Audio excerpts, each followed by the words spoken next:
అందరికీ శుభోదయం. నా పేరు చైత్ర. నేను 4వ తరగతి చదువుతున్నాను. ఈరోజు నేను చెట్టు సాక్ష్యం కథలో ధనగుప్తుడి గురించి చెప్పబోతున్నాను. అవంతిపురంలో ధనగుప్తుడు, నందిగుప్తుడు అనే వర్తకులు ఉండేవారు. వాళ్ళు పొరుగు దేశాలకు వెళ్ళి డబ్బుని సంపాదించారు. ఆ సొమ్ముని ఎక్కడ దాచాలని ఆలోచించారు.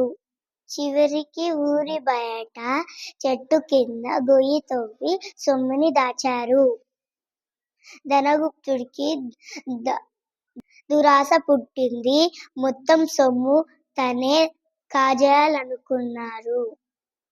ఒకరోజు రాత్రి చెట్టు దగ్గరికి వెళ్ళి మిత్రుడికి తెలియకుండా ధనం మొత్తం తెచ్చుకున్నాడు. నీతి నిజం నిప్పు లాంటిది. దాచిన దాగదు. నమ్మిన వారిని మోసం చేయరాదు. ధన్యవాదాలు.